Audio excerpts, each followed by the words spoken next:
This is Vermont Edition. I'm Michaela Lafrac. Vermont ranks as one of the most active states in the country, according to the CDC. That's good news for Vermonters' health. But some of the state's most beloved activities pose risks, especially to our brains. I'm thinking of contact sports like hockey and outdoor activities like climbing, skiing, and snowboarding. Traumatic brain injuries have gained attention in the past 2 decades because of the NFL and brain injuries caused by repeated head trauma, like CTE. In 2011, a new law went into effect in Vermont that requires all K-12 schools educate their coaches, student athletes, and parents and guardians about concussions. Some schools have athletic trainers that play a big role in preventing and treating concussions.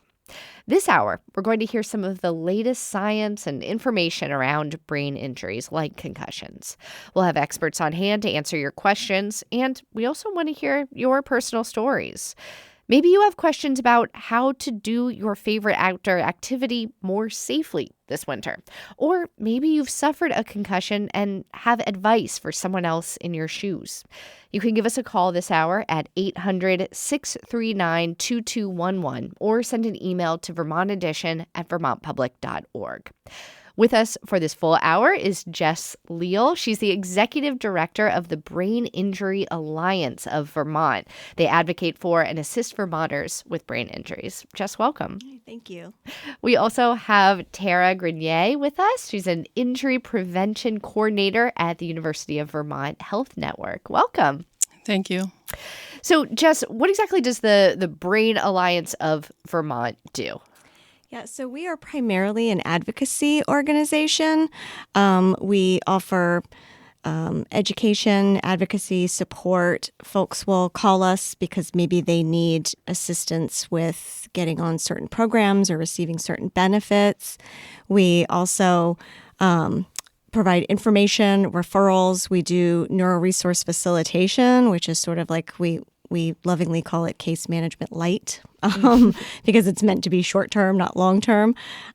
We also provide services through, we have free webinars. We do an annual conference. So it's sort of a little bit of everything. We like to think of ourselves as hopefully the place that people come if they sustain a brain injury or they've been diagnosed as having a brain injury and they just want to know where to begin. Yeah. And how did you get into this line of work? Do you have a personal connection to it, or is it more of a general passion for it?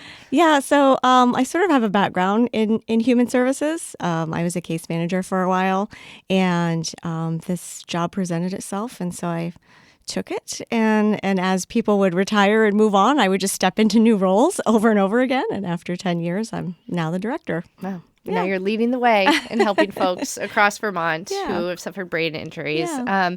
And Tara, you're focused more on injury prevention. You do this work now at UVM, but previously were at McGill in Montreal. And as I understand it, your career didn't start out in injury prevention. You were kind of focused on sports medicine and then made this shift. What got you interested in this line of work?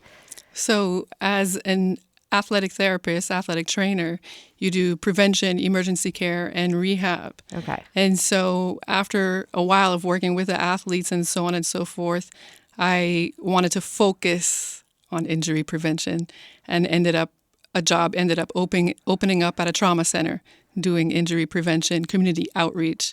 And so that's how I got into it and spent 15 years over there at McGill, and now I'm here with the Vermonters.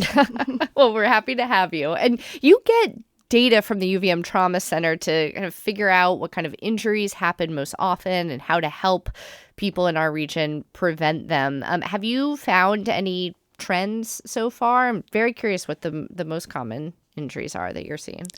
So if we look at it in terms of sports, one of the common ones is cycling. So if you look at cycling, you want to, a lot of times people are not wearing a helmet and it's not part of the culture. So as an injury prevention specialist, I'm trying to get people to wear their helmets. I completely understand. I grew up during a time where helmets was not even an idea. You understand? But then working in the trauma center and seeing all of the damage that happens, I will not get on a bike without a helmet now. So it's trying to get that information out to the public. out and letting them know, for example, I have this imagery that I use. Okay, so if you're riding a bike and your tire goes into something, now you're about to fly off. You're about to fly off the bike. You're in a Superman position. We're going to freeze time. You're going to hit your head in a second. Do you want to have a helmet on when you do that, or do you not want to have it? So now we put the helmet on and this happens. But the reality is, in real life, you can't freeze time. So you have to make that decision ahead of time. And so this is some of the information that I'm trying to get out to the public. I don't want them to end up over at the Brain Injury Alliance. I'm trying to prevent that from happening in the first place. Right. And in this first part of this hour, we're focusing in on prevention. And Jess, I know that's work that you all do too. You're a snowboarder, right? Yes. I am almost certain without asking that you wear a helmet when you're out there. But what else do you do to protect yourself when you're on the mountain? Yeah, so we'll tell folks, of course, there's always an inherent risk, right, in being on the mountain, but maybe just don't be so risky, right? What does that mean? Like slowing down, or know the terrain, know your level and your skills, and just I think sometimes most of the injuries that I've seen happen when people get a little overly confident, or maybe too comfortable, or are not aware of patch of ice or a tree around the bend or something of that nature. But the other big thing is, back to helmets, of course, is to wear a helmet that is properly fitted for your head.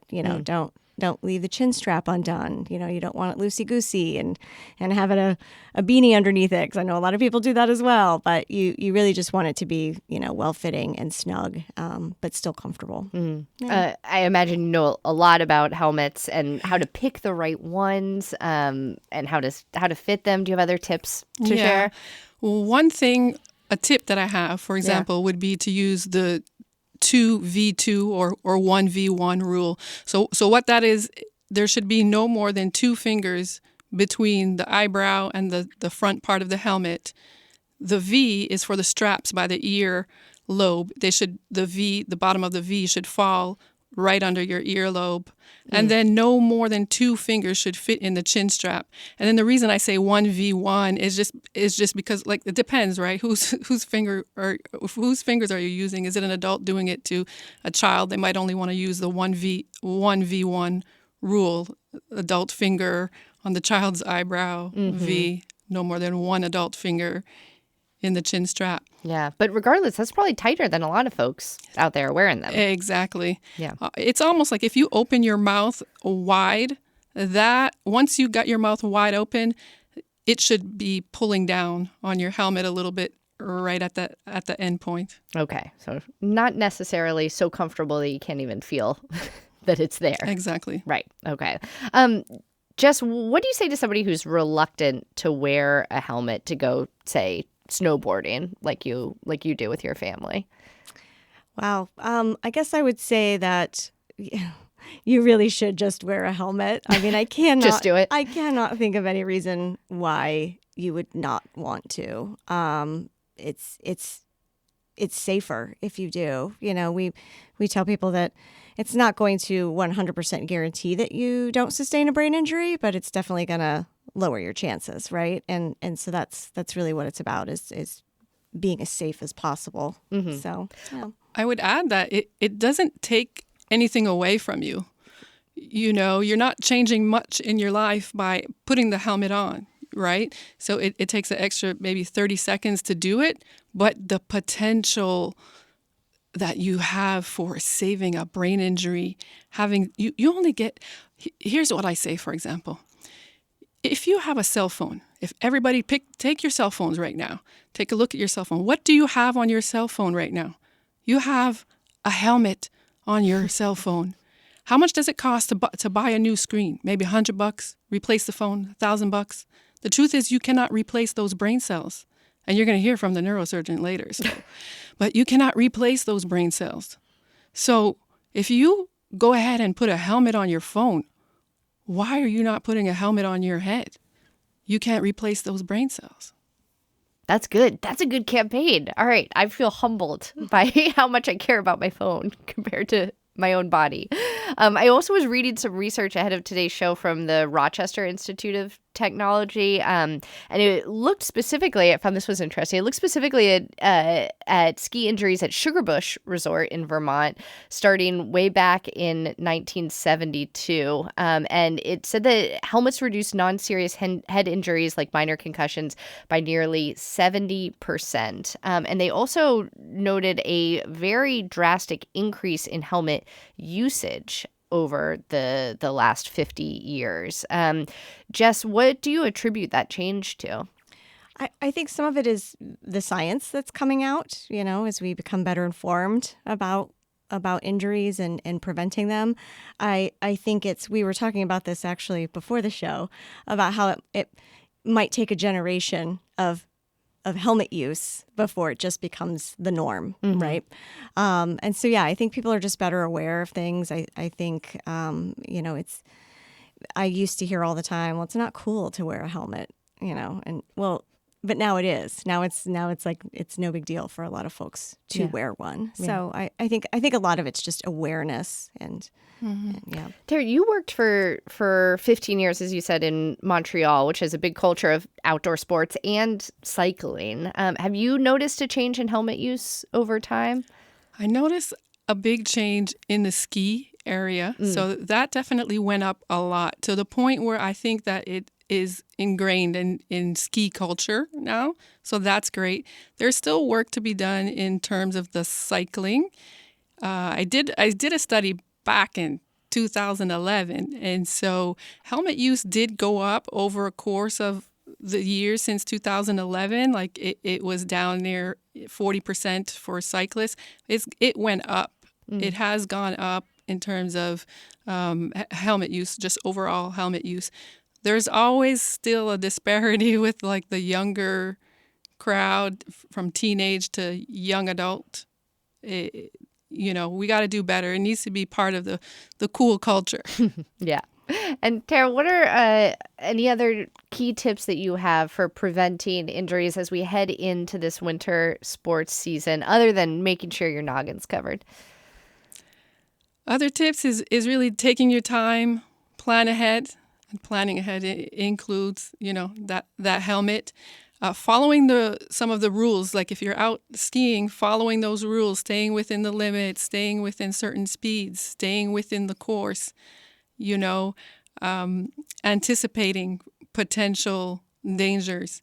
You got to foresee something. So really just thinking ahead, taking your time. But for sure, get that helmet fitted on properly. Yeah. Well, we're discussing head injuries such as concussions today. And if this conversation is hitting home for you, give us a call. Tell us why. 800-639-2211 is our number. We have a call from South Burlington now. Isako. What's this bringing up for you? Hey, so I just feel like this is a super important conversation. I'm currently 27 years old.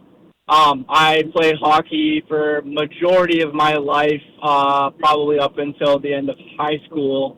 I had gathered just about a collection of about 6 concussions total, with the last one resulting about 2.5 years of full recovery before I was even allowed back into sports activity from my neurologist.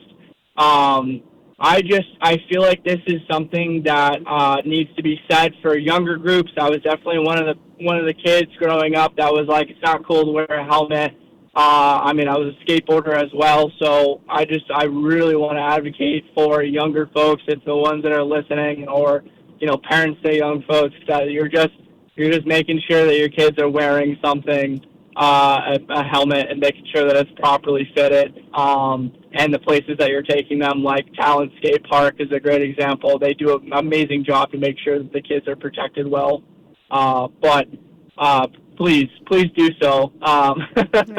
Well, so I really appreciate this conversation. Yeah. Yeah, I appreciate you calling in. Thank you, and I hope you're healing up okay too. And I imagine, Tara, that part of your job is doing outreach to like the doctors, pediatricians, maybe organizations like Talent Skate Park in our region that have a role to play in encouraging young people to wear helmets. Yeah, Absolutely. One important part is partnerships, reaching out to physicians. Like, there's a neurosurgeon here. I'm definitely going to call her up afterwards. It's like those are the important resources. It's like my job is to take a physician's, let's say, experience and go out there and sort of turn it into a way that people could understand, that I could relate to them. Not that the physicians can't do it. It's just that they have a very important hands-on job to do. So definitely reaching out, making those partnerships and educating them and them educating me. It's a two-way street, right? Yeah. And so the more information I can get from other partners and professionals, the better job that I can do reaching out to the community. Tara Grenier is the Injury Prevention Coordinator for the UVM Health Network. Thank you so much for sharing this helpful information with us today. Thank you so much for having me. And Jess Leal from the Brain Injury Alliance, you're going to be sticking with us, right? Yes, I am. All right. If you have questions or your own story to share about concussions or head injuries, maybe some advice to give our other listeners who are learning about it alongside us, call in at 800-639-2211. And as Tara said, we're about to be joined by a neuroscientist, a doctor who has lots of good information to share too. We'll take more of your calls in just a minute. Stay with us. Thanks for listening to Vermont Edition, where support comes from UVM Cancer Center, sharing that November is Lung Cancer Awareness Month. Learn how lung screening can save lives at vermontcancer.org. Welcome back to Vermont Edition. I'm Michaela Lafrac. Let's get back to our conversation about brain injuries like concussions and how to both prevent and treat them. Our guest is the Executive Director of Vermont's Brain Injury Alliance, Jess Leal. We're also joined now by Dr. Katrina Duces. She's a pediatric neurosurgeon. I apologize, I said neuroscientist before. Neurosurgeon and a professor of neurological surgery at UVM Medical Center. She also runs a virtual clinic for people who have suffered concussions. Welcome to Vermont Edition. Hi, I'm so excited to be here. I think Vermont Public might be like my most consumed news of the day. Like, it's just always on. So I'm I'm totally fangirling right now. Well, we're thrilled to have you and your expertise. Okay, so help us understand a little bit better what's going on inside our heads when we get a concussion. Ooh. Great. That's such a fun question. So okay, good. The brain is a perfectly functioning organ, and that it's got the right amount of blood flow, and brain activity is electrical activity. And when a concussion happens, there's a blow to the head, some kind of a force, either something hits you in the head or you had a sudden deceleration, and that's how you struck. And that takes that perfectly orchestrated functioning brain and makes that stop being perfectly orchestrated. And a lot of the symptoms that we see from concussion is how we can kind of trace back as to, well, what was injured. So things that we know the vision system is super related to concussion, which is why when somebody has a concussion and some persistent symptoms, occupational therapy tends to be the most likely route of recovery, and the OT typically actually works with the visual system more than anything else. The other system of the brain that really can be impacted is the vestibular system. And so that's your inner ear, and that helps you decide. That helps you know when you are upright, when you are laying down, and somewhere in between. So those who haven't had a concussion but have inner ear dysfunction know how debilitating it can be when you don't know where you are in space. And these things are just working in the background all of the time.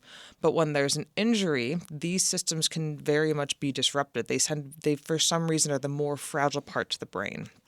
The other thing that is a little less prevalent that we don't really know it has had an injury until there's been a second injury at the blood vessels of the brain. And so the blood vessels to the brain, if all of a sudden your blood pressure goes up, there's more blood to the brain. And so the blood vessels in the brain will actually take and narrow down so the brain doesn't get too much of a pressure head.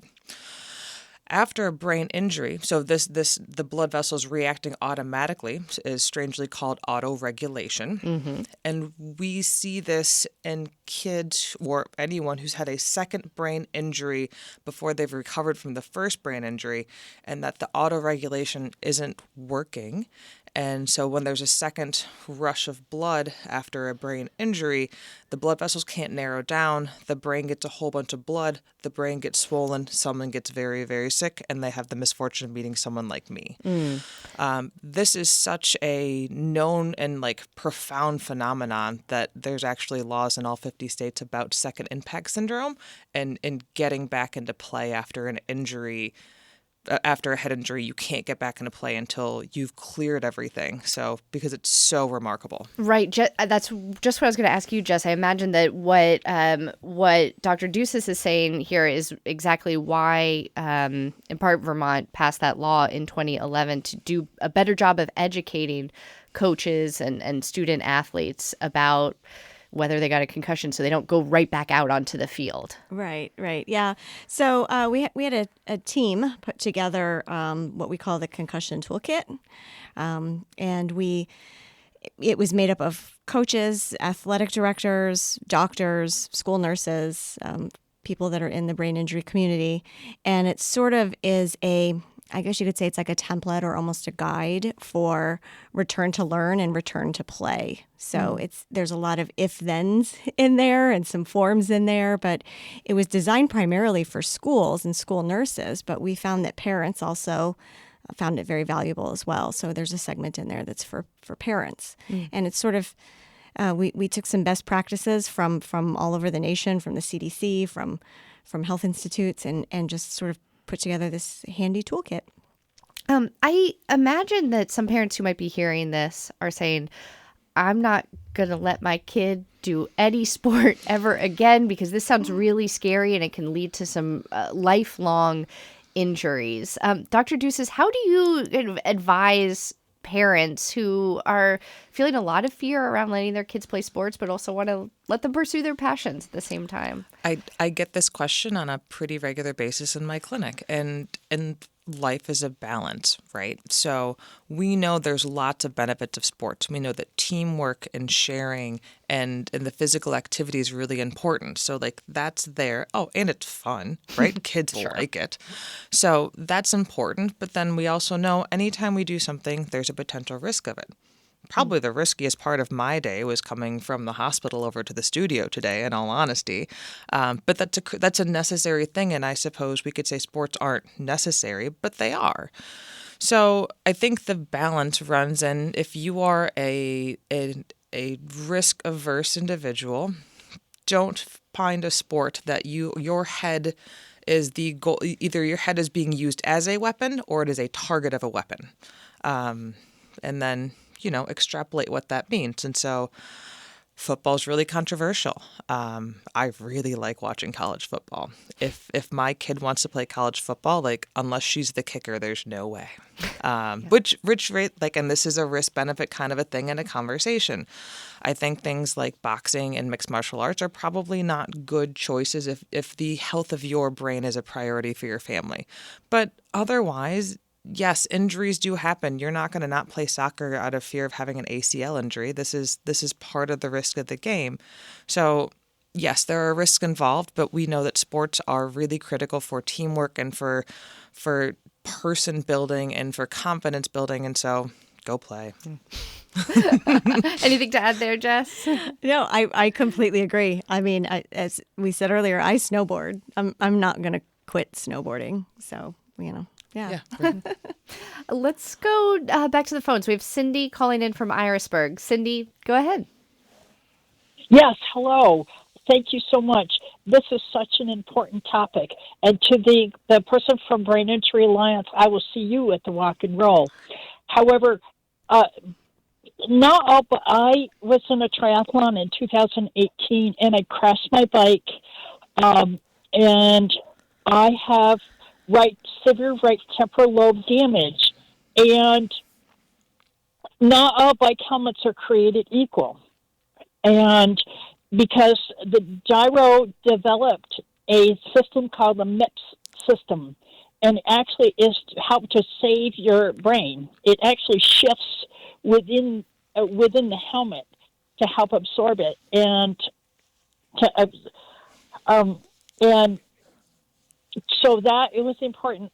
What the federal guidelines for helmets is not very stringent.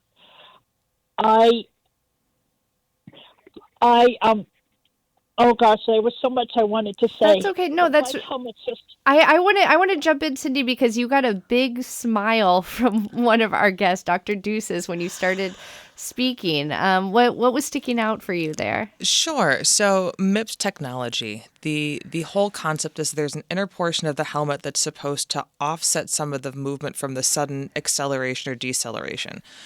And we're going to get into it. The whole purpose of MIPS technology is to absorb some of that shock, and specifically the rotational shock.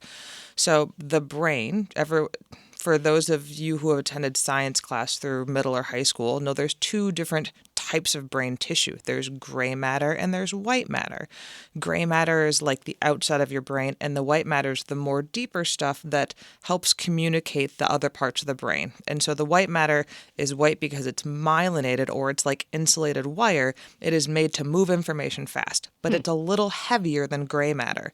And when there's a sudden acceleration or deceleration, these two things will speed up or slow down at different rates and actually can disconnect from each other. The term of that is called diffuse axonal injury. And so MIPS technology was created to help prevent diffuse axonal injury. In theory, this should work by taking away some of that rotational sudden acceleration or deceleration. The physics should make it better. There's no outcome data of showing we have decreased the rates of diffuse axonal injury because severe brain injuries are the least common type of brain injuries. The most common type is concussion, because it's easier to get a concussion than to have a severe brain injury. Right.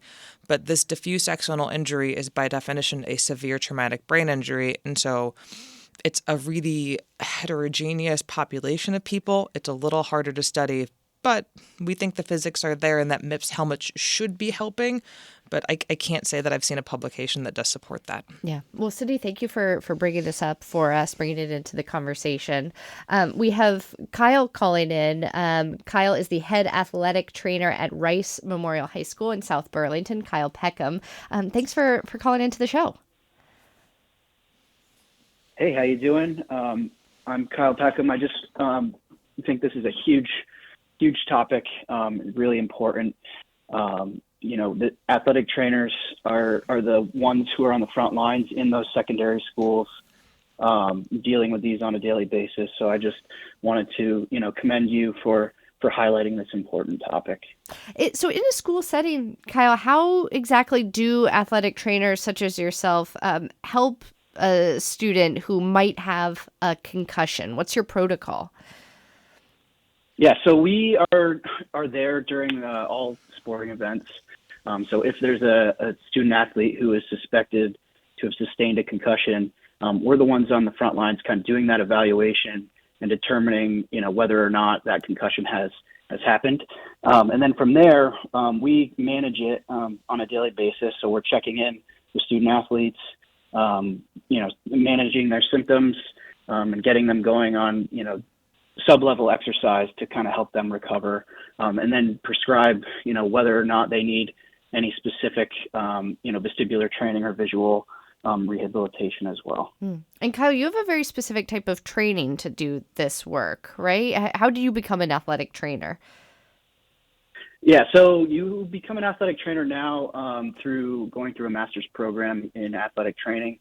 We get specific training within concussion and all other orthopedic injuries, but also manage some of the, the run-of-the-mill things that you would see, illnesses and things like that. So you have to go through, a graduate level education in order to do that, and then pass a certification exam to get licensed. Yeah.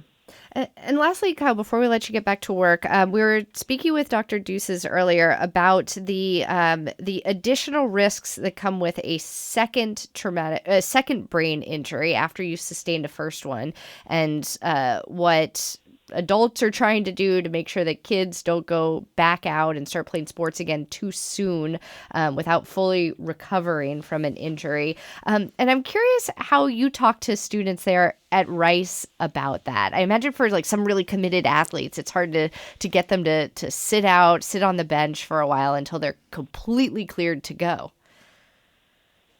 Yeah, I think over the course of the last 10 years or so, students have become a little bit more accepting and understanding. I think that is a testament to the amount of education that kids and parents are receiving now.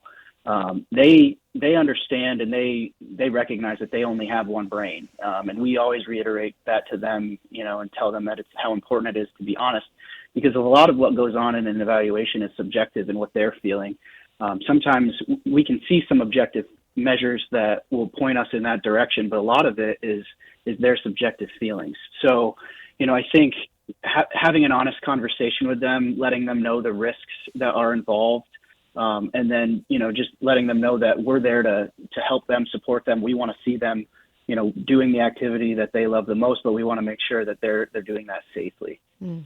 Well, Kyle, thank you so much for calling in, telling us about your work there at Rice. I imagine not every school is lucky enough to have somebody with Kyle's background and expertise helping out their students. Yeah. We do hear of some that that do not.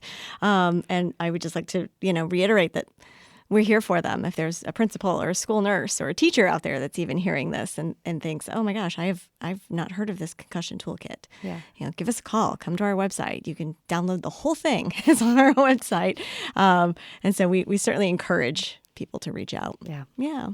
Well, let's take another caller here. We have Leona calling in from Bennington. Leona, go ahead. Hi, I had a bicycle accident in 1970. Couldn't remember anything, including that I had been on a bike. That's when they didn't talk about helmets and nobody wore them.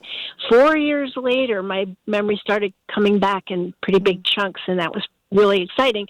And it colored a lot of my life, the effects of it. I did not even remember the doctor had given me a tetanus shot, and that's how he figured out that my memory wasn't working, because he thought I was putting on. And when I asked him when he was going to give it to me, it stuck enough that something about a shot.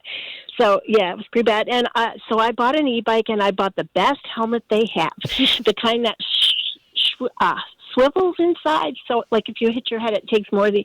I think that's the kind she was probably talking about. So I highly, highly beg people, please wear a helmet. It's not worth it not to. Well, Leona, thank you so much for calling in and good public safety announcement about keeping our skulls safe while we're talking about concussions here. Dr. Ducis, I was just thinking about this scene that Leona was calling in from Bennington. You're based at UVM here in Burlington. I know a lot of medical services are concentrated in Vermont and Chittenden County, or perhaps closer to the Upper Valley and Dartmouth. But you run a virtual clinic that's to help people all across the state. Could you tell us a little bit about it and why you decided to make it virtual? How much time you got? So it's for, I try to capture 22 and under, so it's really for kids. So I did my fellowship in pediatric neurosurgery at Indiana University, and they had a really advanced concussion clinic at the Children's Hospital. A half day a week, they'd had a neurosurgery nurse practitioner, a school teacher aide, physical therapy, occupational therapy, a neurologist. It was awesome. And anyone who came with a concussion or a skull fracture was sent to this clinic.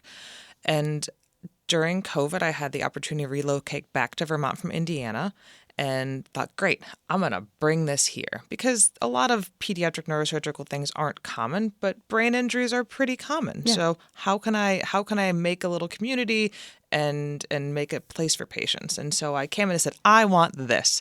And I was laughed at because it's a lot of resources. But the Children's Hospital is very kind, and they gave me a woman named Kathy. She was a quality partner there. And she said, great, let's set up some Zoom meetings and work with the physical therapist and work with the Children's Hospital. And what can we make? And after a bunch of meetings, we came up with, well, we can do a virtual concussion clinic, because we're a rural area that's really spread out, and trying to get people to come from Bennington, or we catch a lot of the North Country. So like I catch kids from Malone and Messina. It's a really long ways to come and have some care. And so what happens is if there's an injury, then we get a referral, and most of our referrals come from the emergency room, but they can come from primary care doctors, pediatricians as well. And within a couple days, my nurse will then call the family and say, how is your child doing after their injury? And has a good screening questionnaire based off of something called the SCAT, which is a screening tool for concussions that really, like, athletic trainers know exactly what I'm talking about.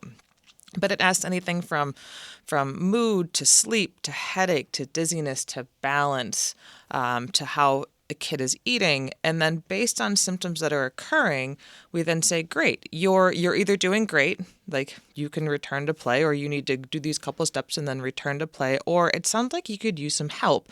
And based on your symptoms, you could use a referral to neurology for your headaches, or occupational therapy for your dizziness or your vision or your concentration, or sometimes physical therapy.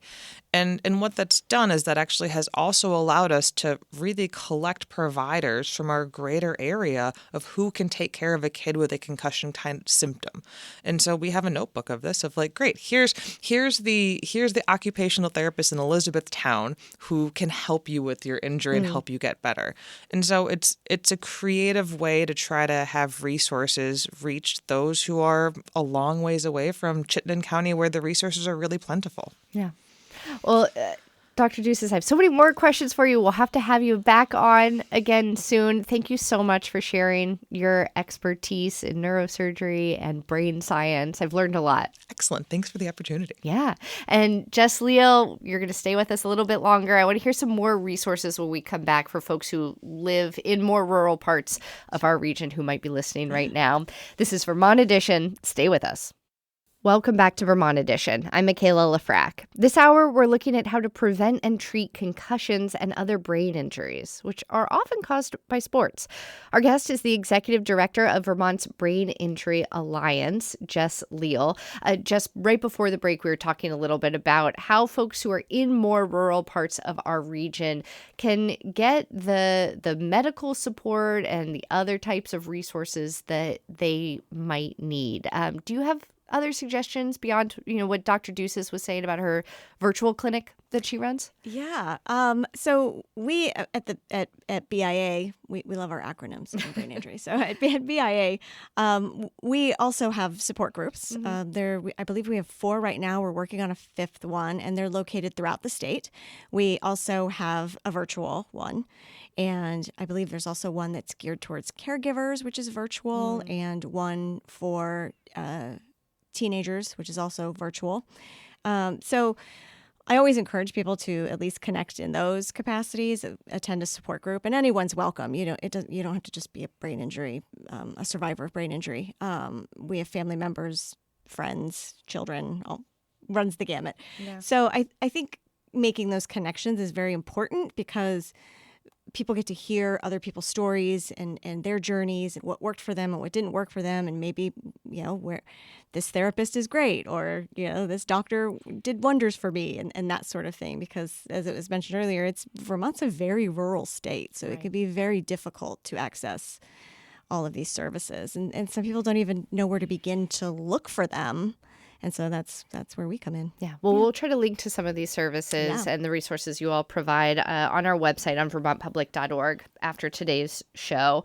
We have George now calling in from Williston. George Baczynski suffered a traumatic brain injury while cycling in the early 2000s, and he's now on the board of the Brain Injury Alliance. You're getting a big smile from Jess. George, welcome. Thanks for calling in.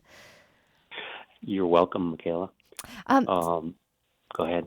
I was just going to ask if you're comfortable telling us a little bit more about your injury and how it affected your experiences as an athlete. Absolutely. It was exactly like you said. I was riding my carbon fiber trek, and I was hit head on by a pickup truck. It I was unconscious for 8 days in the hospital. And upon regaining consciousness, I was hugged and loved by my 2 daughters, Ellie and Brianna.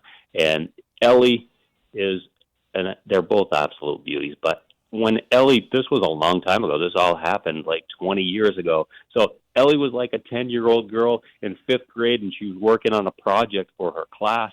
And what she determined the project was going to be was to love her dad in his scenario and start bringing me to Jess's brain injury of Vermont meetings a long time ago. So I think they were run by Barbara Winters back then. But I started going to those meetings and became a member of the group. And Jess, it's a wonderful group, and it's been just so very supportive. I've been blessed by such. Oh, wow. Anyway. That's amazing that your daughters were the ones that really helped connect you with that other community. And as you said, you were cycling when you sustained this injury, and you still like to get outdoors and do a lot of outdoor activities now. What are your main sports these days? Well, I do all sorts of sports, and the reason why is because I'm just so forgetful. That doing sports is the thing that's very comfortable. But one of the things that I love to do is swim, and I swim every day. From May 1st through October 1st, I swim in the open water in Lake Champlain and all around this beautiful state. And then in the wintertime, I'm always swimming inside in the pool. And like this morning, I was swimming at the University of Vermont pool, and I'm friends with the swim team and the swim coach. And Jerry Cordova gives me so much advice about swimming, and I just enjoy it very much. What else do I love to do? I love to just go for hikes and walks. I go for a walk each evening, and I love to teleski too. So I just like to do things that are outdoors, that are individual, and that are that require a lot of skill and work, because those are the types of things that I can still do effectively, and I love it. George, if there's somebody out there right now listening who has a brain injury, maybe a relatively recent one, and is struggling to come to terms with how their mind has changed, how their body's changed, what advice would you give to them? Well, I guess what I have done in my journey has been I dig down deep into my heart and do the things that I absolutely love to do. And I find that love pulls you right through the difficulties, and you can have patience and enjoy yourself. And that's, I guess, why I do the sports, because I just plain absolutely love to swim, and I love doing the teleski, and I love doing that turn, and it feels so good, and it's very physical and rewarding, and it goes right beyond the brain injury in some ways, many ways. Yeah. Well, George, thank you so much for calling in. George Baczynski is on the board of the Brain Injury Alliance. Thank you. It's been really nice hearing your stories. You're welcome. Next, we have Bob calling from Plainfield. Bob, go ahead. Hi, Bob. Are you with us?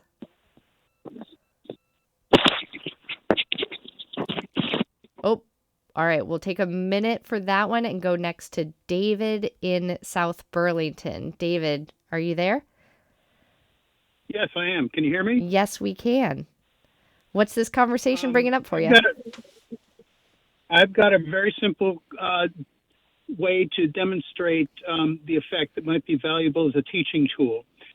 Take a glass of water, put ice cubes in it, and start rotating the glass. You'll notice that it takes a little bit of time for the ice and the water to start rotating the same way as the glass, and then stop rotating the glass. But you'll notice that the ice and the water keeps rotating for a little while. Okay, Now pretend that the glass is the skull and the brain is the ice cubes and the water. So this is a case of rotational impact injury. And it's a really clear demonstration of what happens when the two things don't rotate at the same time. The brain wants to keep rotating even though the skull has stopped moving. And my colleague, Richard McClay, also of South Burlington, and I, in the early 1990s, created an engineering model that showed that cavitation can actually occur. That is, vacuum bubbles can occur, and they occur in the same region as diffuse axonal injury generally occurs. So if you can use this model, if you can show this model to people who need help understanding why it's important to wear a helmet, this can help a lot. Wow, thank you so much. That's such a visceral description. I'm curious if you've ever heard of that before, I have Jess. not, but I'm sure Alicia, our information referral coordinator, will be adopting this for when she does events with kids, because I think it's a really good way to show what happens. Oh. Yeah. Well, thank you so much, David, for calling in. Heather's calling from Starksboro. Heather, go ahead. Hey, Heather, can you hear us? All right, we're having a little trouble with our phone lines, but Heather, I saw that you wanted to make a note that kids must absolutely wear a helmet based on your own experiences with concussions yourself. Thank you for calling in. Sorry, we can't connect with you right now. Jess, I know that you all run a big annual conference for brain injury survivors and caregivers and professionals. We've talked about it a little bit. Do you have other events that are coming up, or is this annual conference coming up if folks want to kind of create that community for themselves? So the conference actually just happened, unfortunately, but we recorded the professionals portion was online, and then we had a separate one for survivors and family members and caregivers to attend in person. So we recorded all of the professional ones, and we always say it's geared towards professionals, but I really think anybody could probably get some good information out of it, and maybe learn a little bit about advocating for themselves as well. So we do that in the fall. It's every fall. And then we have our annual walk and roll for brain injury, which we have since, we used to do it at our office, and we would walk up through Waterbury and back, but we've now decided we want to do it during Waterbury's Not Quite Independence Day parade, because we thought what better way to get the most eyes on us at one time is in the middle of a parade. So now we do that. And George was also at that recently. So yeah, we'll be at that. And we're always doing free webinars. We have a Wednesday webinar series. And yeah, we try to stay active in the community as much as we can. And we're always open to training people, going to businesses, going to schools, whatever's needed. Yeah.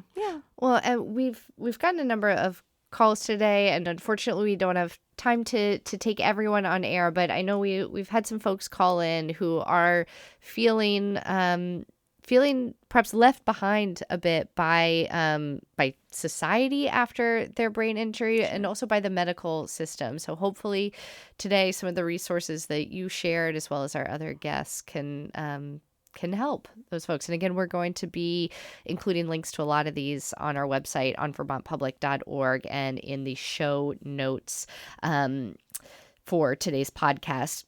Just lastly, for folks out there who are listening who have been feeling alone after, or scared after, a brain injury, I'm wondering if you might have any words of advice or wisdom to help us close out this conversation. Yeah, one of the things we always say is that if you've seen one brain injury, you've seen one brain injury. So everyone's injury is different. Everyone's path to healing and recovery is different. Do not hold yourself up against somebody else's journey, because yours is different and unique to you. And we always tell people never give up hope. And you can always call us or email us. Our support line is always there. So yeah, just don't give up hope. Jess Leal is the executive director of Vermont's Brain Injury Alliance, BIA. Jess, thank you so much for joining us today. Thank you for having me and having this discussion. Yeah. All right, well, that is all the time that we have for today. Tomorrow on Vermont Edition, we're going to be rounding out our 3-part November series about holiday cooking, and we're going to be talking about desserts. So if you need something light, a little time away from the news and some of the darker stories out there, and just want to talk about sweet treats, please join us tomorrow at noon, or send us your favorite holiday dessert recipes ahead of the show to Vermont Edition at vermontpublic.org. Our show today was directed by Jen Jurecki. John Ahrens is our managing producer. Andrea Lorian, Daniela Fierro, and Aaliyah Papes are our producers. Our call screener today was Rick Barrett, and our theme music is by Myra Flynn.